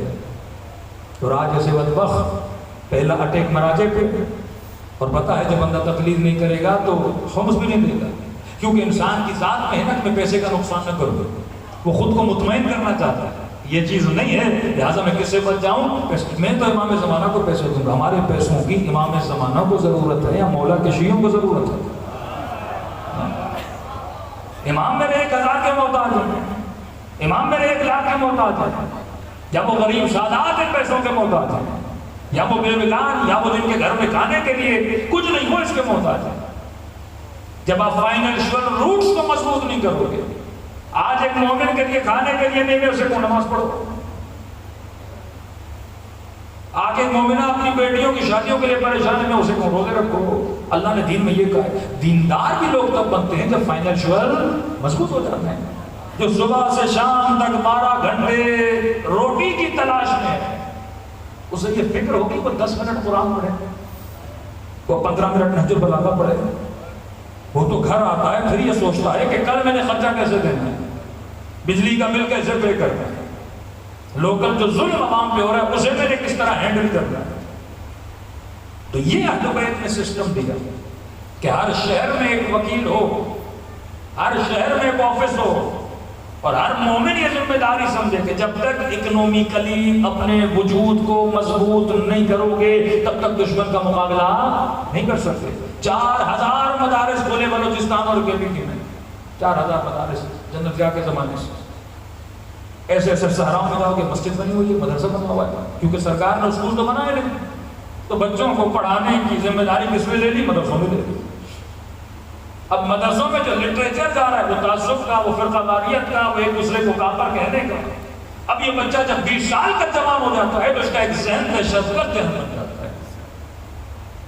پھر یہی خودکش بمبارڈمنٹ بنتے ہیں، پھر یہ زحمتیں ہیں، پھر یہ بسیں جاتی ہیں، ان کو آگ لگائے جاتے ہیں. لیکن مدرسے چلانے کے لیے بھی تو پیسہ چاہیے. ہاں، کبھی ڈالر کبھی ریال کا پیسہ تو آ رہا تھا نا. لیکن یہاں وہ نظام جو اہل بیت ہمیں دے کر کے جو پاک و پاکیزہ نظام تھا کہ جس کے ذریعے سے اپنے گھر کے مال کو پاک کرو، اپنی کمائی کو پاک کرو. اور یہ نہیں کہ یہ پیسہ کسی اور کو، تمہاری نسلوں پہ لگے گا، تمہارے بچوں پہ لگے گا، تمہارے معاشرے میں بہتری ہوگی. اگر حیدرآباد میں 1000 گھر شیعوں کے ہیں تو اگر سال میں ایک بندے کا خمس بھی 50,000 بنے تو 1000 کا کتنا ہوگا؟ یہاں کے غریبوں کے لیے کافی ہے. یہ سسٹم، یہ نیٹ ورک اہل بیت علیہ الصلوۃ والسلام نے بنایا. آج غربت کی وجہ سے عزت پامال ہو رہی ہے. آج فقر و فاقہ کی وجہ سے آپ کے مدرسے نہیں چل رہے کیونکہ کوئی خمس نہیں نکالتا، آپ کے مراکز نہیں چلتے. لیکن وہاں چلے جائیے جو آپ کے منکرین اور آپ کے دشمن ہیں کس طرح مدرسے چل رہے ہیں. یہ نظام اگر ہم اس نظام کے اگینسٹ چلے. کچھ اعتراضات ہیں جو کر رہے ہیں، آج وقت میں گنجائش نہیں ہے، میں کل بیان کروں گا. ایک کیریکٹر ہے شبس بن ربیع. لوگ اعتراض کرتے ہیں کہ جناب ہم خمس اس لیے نہیں دیتے کیونکہ وکیل پیسہ کھا جاتے ہیں. ابھی تو یہ نیا الزام لگا ہے کہ ہم کیوں سیستانی صاحب کو خمس دیتے ہیں کہ وکیل پیسہ کھا جاتے ہیں، فلاں کے وکیل کھا جاتے ہیں. اب یہ وکیل جو رہے ہیں، میں نے کہا کبھی آپ نے دیکھا کہ سیستانی نے پیسے کھائے ہیں، سید علی خامنی نے پیسے کھائے ہیں؟ وکیل جو مرجع رکھتا ہے اس کی کوئی گارنٹی نہیں ہوتی.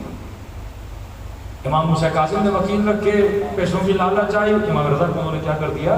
جواب دے دیا. یہ ابن زیاد، اس کے باپ کو گورنر کس نے لگایا؟ علی ابن ابی طالب نے. بعد میں اسی کا بیٹا قاتل امام حسین بن گیا. اکثر ہمارے شیعہ جوان کہتے مولانا فلاں برا تھا، فلاں برا تھا تو یہ کیوں کیا، رشتہ داری کیوں کی، فلاں کیوں کیا، فلاں کیوں کیا. جناب لن تجد لسنت اللہ تبدیلا، اللہ کی سنت بدلتی نہیں. اہل بیت ظاہر پہ حکم دیتے ہیں، باطن پہ نہیں دیتے. اگر معاشرہ کہہ رہے فلاں بندہ اچھا ہے تو اہل بیت اس کا دل نہیں دیکھے گی کہ اچھا ہے یا برا ہے.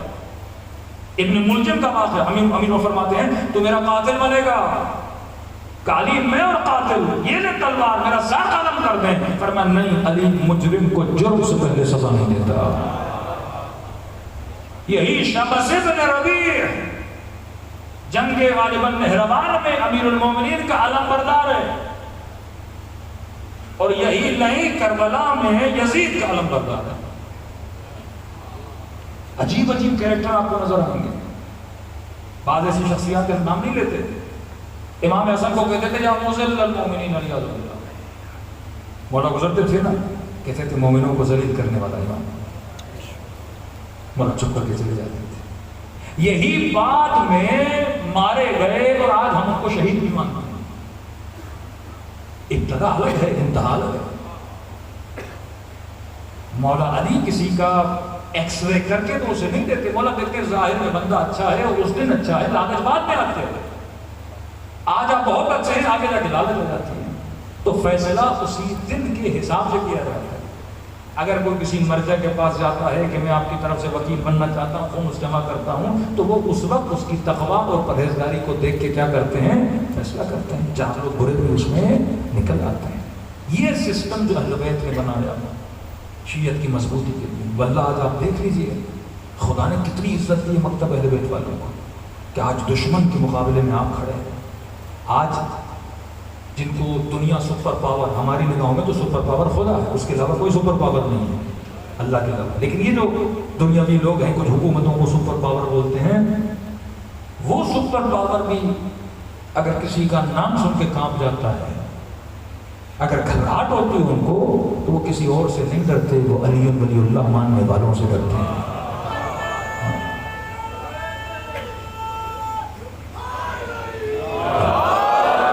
کون سا علی ولی اللہ والا جس کی آئیڈیالوجی حسین ابن علی کی آئیڈیالوجی، جو علی کا نام بھی لیتا ہے اور نظریہ علی کو بھی مانتا ہے کہ ظالم کو ظالم کہنا ہے، مظلوم کے لیے آواز بلند کرنی ہے. آج ہم فخر سے کہتے ہیں کہ فلسطین کی حمایت میں جتنا شیعہ کھڑا ہے کوئی نہیں کھڑا، ظلم کے مقابلے میں جتنا شیعہ کھڑا ہے اتنا کوئی نہیں کھڑا. جتنا ٹف ٹائم شیعوں نے امریکہ اور اسرائیل کو دیا ہے کسی نے نہیں دیا. یہ بہادری، یہ جرت ہے کہ ایک مرتبہ خیبر سنو، خیبر سمجھو، پھر خیبر شکن جیسے بنو. کعبہ قراتی کہتے ہیں کہاں یا علی کہنا اور کہاں علی کے ساتھ رہنا. یا علی کہنا آسان ہے لیکن علی جیسی زندگی گزارنا بڑا مشکل ہے. یا حسین کہنا آسان ہے لیکن حسینی بن کے دکھانا یہ بڑا مشکل ہے. زینب کی چادر پہ رونا آسان ہے لیکن سر پہ چادر رکھ کے رونا، اس کردار پہ چلنا، وہ علی اکبر کی غیرت اپنے وجود میں پیدا کرنا، وہ ہمت و جرت و جذبہ اپنے وجود میں پیدا کرنا، یہ وہ فکر تھی جو اہل بیت اپنی نسلوں میں اپنے کردار سے بتا رہے ہیں کہ واقعاً اگر کامیابی چاہتے ہو. آج اگر کوئی پوچھے نا روح زمین سب سے مظلوم شخص کون ہے، تو علماء کہتے ہیں وہ ذات اقدس امام زمانہ ہے. ایک ایسا امام جو 1000 سال سے انتظار میں کہ قوم تیار ہو. امام تب تک نہیں آتا جب لوگ ڈیمانڈ نہ کریں. یاد رکھیے 25 سال علی بن طالب گھر بیٹھے، اس کے بعد آپ کے سارے امام بیٹھ گئے. کہیں لوگ چاہیں گے تو ہم آئیں. اب لوگ کب چاہیں گے؟ جب آپ شعور بانٹو گے، جب آپ شیعت کا وہ آئینہ دکھاؤ گے تو سارے لوگ جوق در جوق ہو گے. 40 امام حسین معجزہ ہے، یہ ذہن رکھیں. یعنی چند سالوں میں امریکہ کا عراق آنا، عراق سے چلے جانا اور اچانک سے ملینز کی تعداد میں لوگوں کا سرزمین کربلا کی طرف جانا. یہ مشی کرتے ہیں، ان سے پوچھو کہاں جا رہے ہو، کہتے ہیں حسین کی طرف جا رہے ہیں. کہ امام حسین نے بلایا ہے، وہ امام جو شہید ہو چکا جس کی قبر ہے. ایک امام جو شہید ہو چکا ہے، 25 ملین لوگ اس کی طرف جا رہے ہیں. یہ ٹریننگ دی جا رہی ہے شیعوں کو کہ جب امام حاضر تجھے بلائیں گے تو کسی طرح آنا جس طرح اربعین میں جا رہے تھے. نہ رنگ نہ نسل، یہی جذبہ ایثار کہ جس کے پاس کچھ ہے وہ کھانا کھلاتا ہے. اربعین میں 2 طرح کے لوگ ہیں، ایک پیدل چلنے والے، ایک پیادہ لوگوں کی خدمت کرنے والے. معاشرہ اسی سے چلتا ہے. ایک معاشرے کا وہ طبقہ غریب، ایک معاشرے کا وہ طبقہ جو امیر. غریب کو کون سپورٹ کرے گا؟ امیر کو. میرے پاس جو ہے میں اسے دوں جس کے پاس نہیں، اس کے پاس جو ہے وہ اسے دے جس کے پاس وہ نہیں. اب وہاں پہ کیا ہوتا ہے؟ جس کے پاس کھانا ہے وہ کھانا کھلاتا ہے. کوئی کہتا ہے میرے پاس کھانا نہیں، ظاہر حسین سو جا میں تیرے پاؤں کو دباتا ہوں. کوئی خاتون کہتی ہے میرے پاس اور کچھ نہیں، میرے کپڑے دو میں دھو کے دیتی ہوں. کوئی کہتا ہے میں استری کر کے دیتا ہوں. کچھ کہتے ہیں اور کچھ نہیں، مومن آ جا میں تمہارے بوٹوں کو پالش کرتا ہوں. تو کہتے ہیں اور کچھ نہیں، پانی میں آپ کو پلا دیتا ہوں. کوئی کہتا ہے نہیں آپ کا پسینہ ہے، میں ٹشو کا ڈبہ لے کے کھڑا ہو جاتا ہوں، پسینے کو پوچھو. یہ جذبہ ایثار، یہ کربلا ہے. کربلا میں ایک کو پانی دیا جو کہ نہیں آپ پیجیے. حضرت عباس نہر فرات پر کہتے ہیں چلو میں پانی آیا، کہتے یا نفس ہوں نہیں. عباس اپنے نفس کو، کیونکہ نفس کی خواہش تو ہے نا کہ پانی پیے، نفس طالب ہوتا ہے، آپ کو بھوک لگے گی دل کرے گا کھانا کھاؤں، پیاس لگے گی دل کرے گا پانی پیوں، لیکن عباس کہتی ہے نفس ہوں نہیں ہے نفس یہ تو دیکھ کہ میرا حسین پیاسا ہے، کیسے پانی پیوں جبکہ زہرا کے لال نے پانی نہیں پیا۔ یہ قربانی، یہ ایثار کا جذبہ جو واضح یہی جذبہ آپ کو کربلا میں نظر آتا ہے۔ کربلا اظہار کردار اہل بیت کا نام ہے۔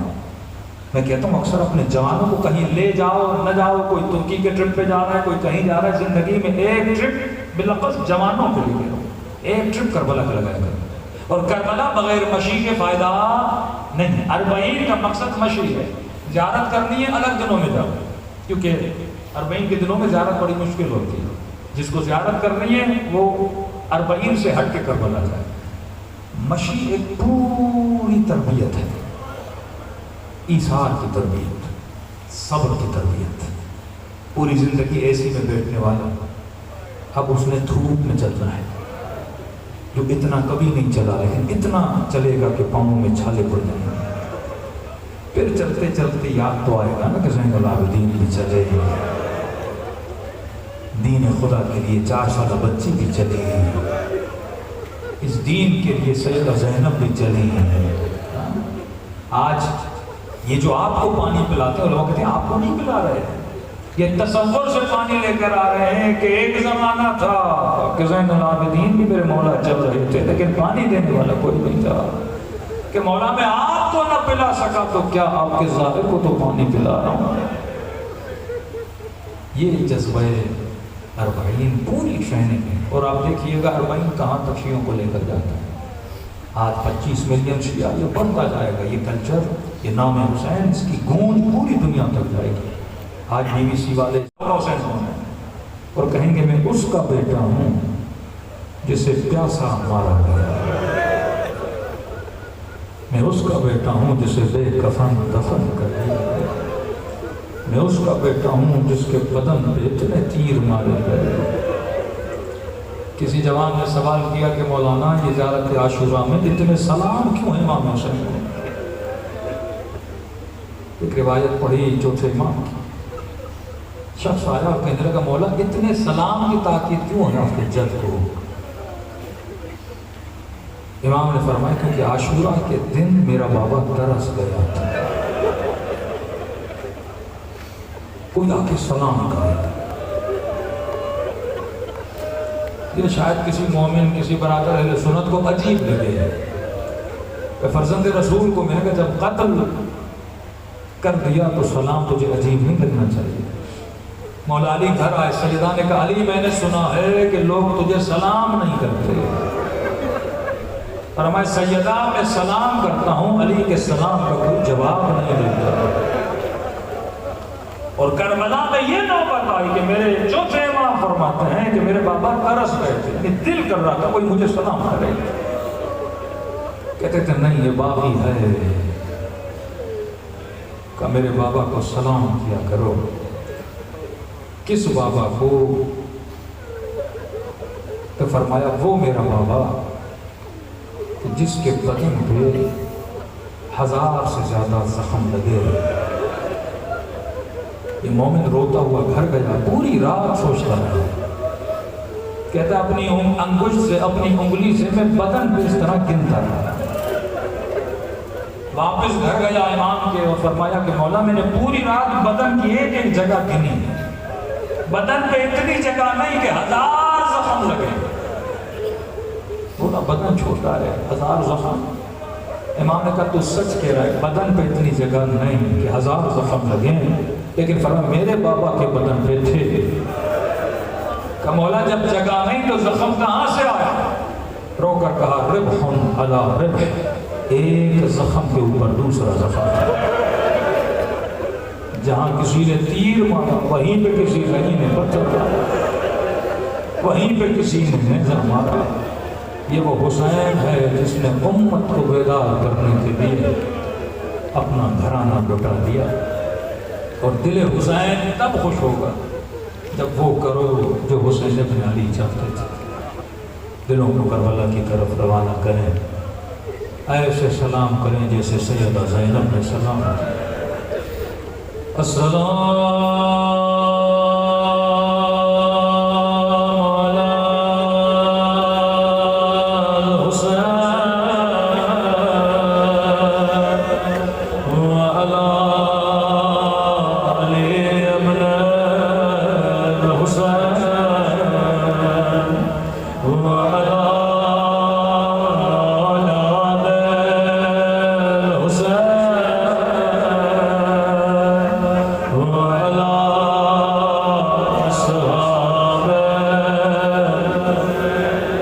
مجمع بہت ہے، حسین کی صدا بہت کم ہے، سب مل السلام علی الحسین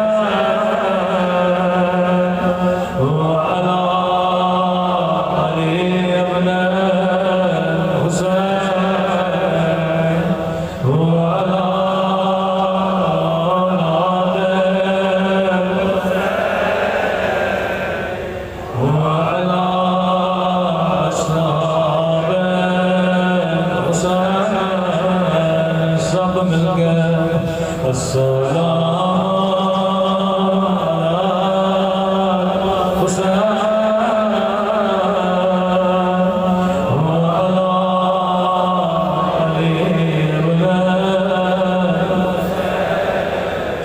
کرنے فخر سے مولا کے نام کو بلا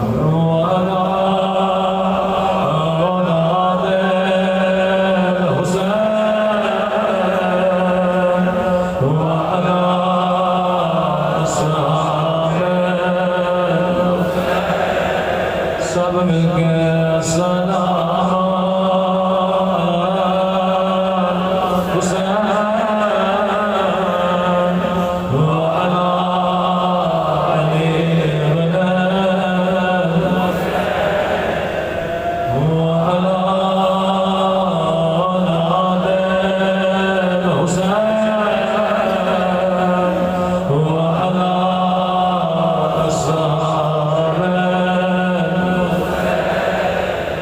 میرا سلام زینب کی اسیر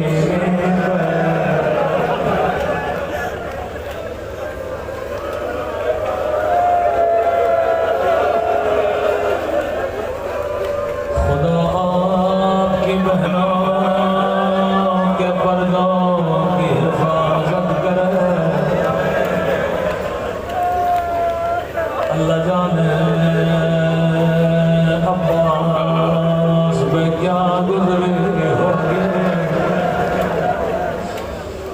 جب زینب کو کوفے کی بازار میں دیکھا ہوگا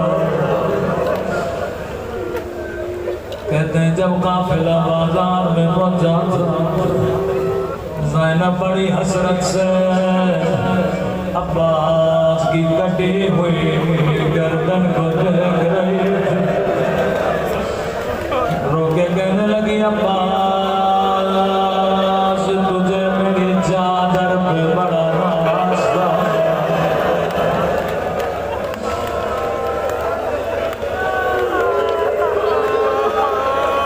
ایک مومن کے خواب میں امام زمانہ فرمائے مومن جب آنکھوں میں آنسو ہو سب سے پہلے میرے ظہور کی دعا کیا کرو کہنے لگا مولا جب دعا کرو اللہ کو کون سا واسطہ دوں فرمایا اللہ کبھی تو واسطہ رد نہیں کرتا ایک خدا کو میری مٹھی زینب کا واسطہ دیا کرو دوسرا خدا کو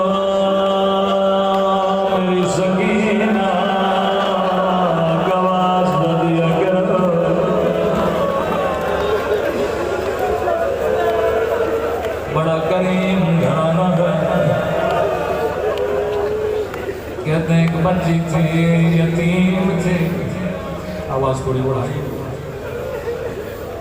امام حسین سے گھر لے کر اسے ایسے پالا جیسے اپنے بچوں کو پالتے جب یہ بچی جوان ہوئی اس کی شام میں شادی کرا ہر سال مدینے آتی تھی مولا حسین سے ملتی تھی، کہتی تھی مولا میں اپنے شوہر کو بتاتی ہوں میرا حسین بڑا قریب مجھے ایسے پالا جیسے اپنے بچوں کو پالا۔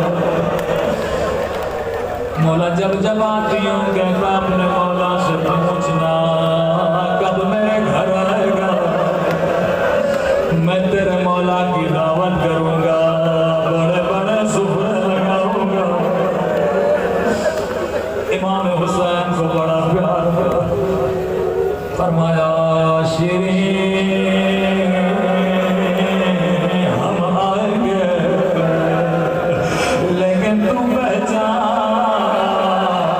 نہ سکو گے، اتنا کہنا تھا شیرین اپنی جگہ سے کھڑی ہو گئی، کہنے لگی مولا ان آنکھوں کو نکال دو جو اپنے مولا کو نہ پہچانے۔ امام نے فرمایا شیرین تیرا قصور نہیں ہوگا، وہ حالات بدل جائیں گے۔ شیرین کہتی ہے میری سمجھ میں کچھ بھی نہیں۔ امام نے کہا بیٹھ جا شیرین، حسین کی ایک وصیت یاد رکھنا جی میرے مجھے۔ فرمایا شیرین قیدی پڑے مظلوم قیدیوں کا خاص خیال رکھنا۔ شیرین نے کہا جی میرے مولا جب بھی کوئی قیدی دیکھوں گی خیال کروں گی۔ ادالارو شیرین اپنے وطن واپس چلی گئی، زینب کے حالات بدل گئے، ہاتھوں میں رسیاں پاؤں میں گڑیاں، سروں سے چادریں لٹ گئے۔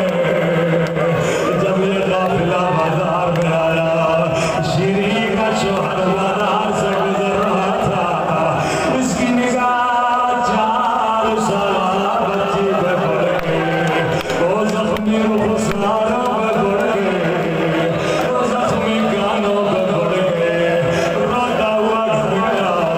کہنے لگا شیرین ہمیشہ کہتی تھی جب کوئی قیدی نظر آئے گھر لے کر آؤ۔ او شیرین میری زندگی گزر گئی، میں نے کبھی 4 سالہ قیدی نہیں دیکھے۔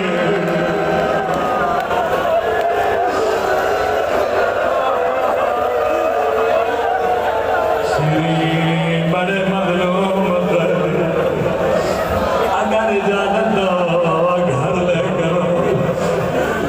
مومنہ نے کہا جلدی لے کر آؤ میرے مولا کی وصیت ہے۔ شیرین نے جلدی جلدی سے سفرے لگانا شروع کیا۔ یہاں سے گدا کا قافلہ شیرین کے گھر میں آیا، قیامت کا منظر تھا۔ وہ جسے زینب نے حجاب سکھایا، اس کے سر میں چادر لیکن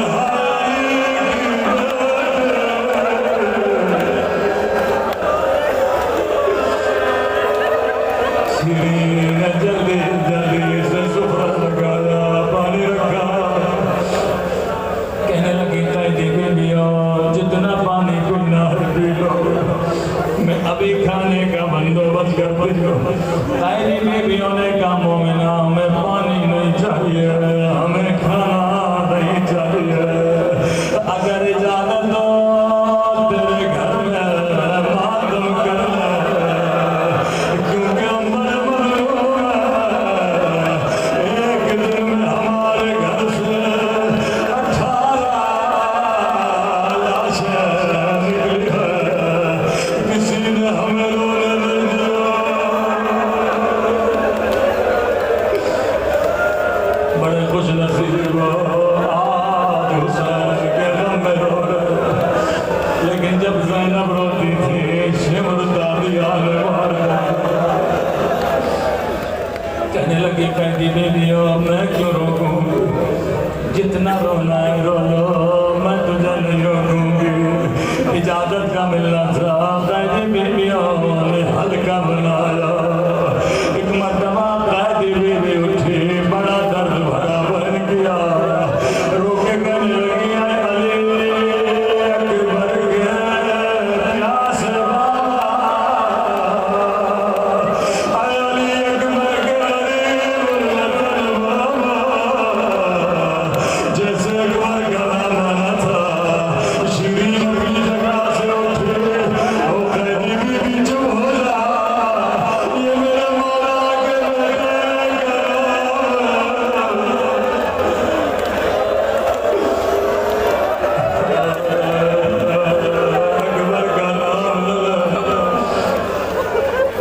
قیدی بیٹیاں بیٹھ گئی مومنہ تیرا گھر اجازت نہیں تو ماتم نہیں کرے گی نہیں قیدی بیٹیاں تمہارا دل دکھانا نہیں چاہتی لیکن یہ نام نہ لے اللہ اکبر تو میرے بچے قربان کر دے اگر تیرے مقتول کی کوئی بیٹی ہے اس کا نام لے کے بھائی کرو یہاں بیٹی کا نام آنا تھا پھر سے کوئی قیدی بیٹی اٹھی بڑا درد بھرا بہن کیا روکے گا اے سکینہ کے پیاس ہے بابا اے سکینہ کے غریب بابا شیرین کا قیدی بیٹی جو بولا یہ میرے مولا کی بیٹی کا اللہ سکینہ پہ میری بچی قربان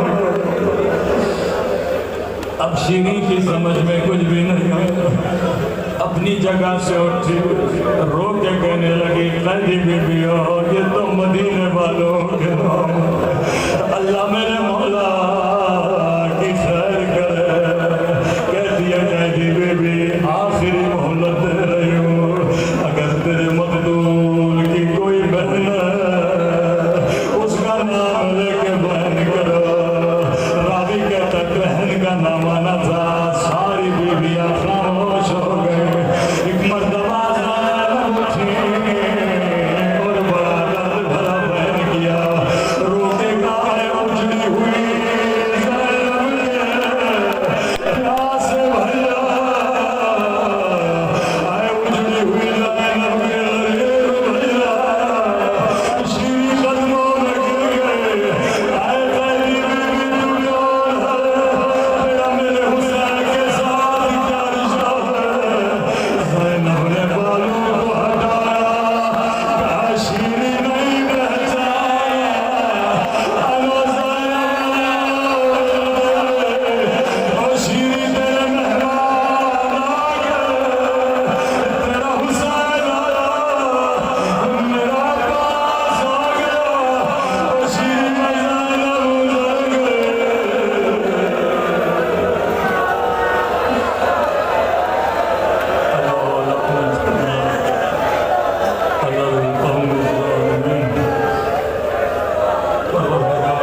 ادھر مظلومیت جناب سیدہ زینب ہمارے مولا اور آقا امام کا ظہور فرما ہم سب کو ان کے آبان اور انصار میں شریک فرما کہ مومنین بیمار ہیں حاضر محمد صاحب شاہد علی انیس احمد اکرام جتنے بھی مومنین بیمار ہیں خدا ان کو شفاء کاملہ عاجلہ نصیب فرما پروردگارہ بحق محمد آل محمد عزیز اللہ کے والد والدہ بیمار ان کو شفاء کاملہ عاجلہ نصیب فرما پروردگارہ ہم سب کو زیارت کربلا نصیب فرما قبر و قیامت میں شفاعت حسین نصیب فرما خدایا حاضرین کے گھروں پر اپنی رحمتوں کو برکتوں کو نازل فرما ہر طرح کی نظر بد و پریشانیوں سے ہم سب کو محفوظ فرما پروردگارہ بحق محمد و آل محمد جو مومنین قید میں ہیں جیل میں ہیں لاپتہ ہیں ان سب کو رہائی عطا فرما فلسطین کے مظلوم مسلمانوں کی مدد فرما حجت خدا امام زمانہ کا ظہور فرما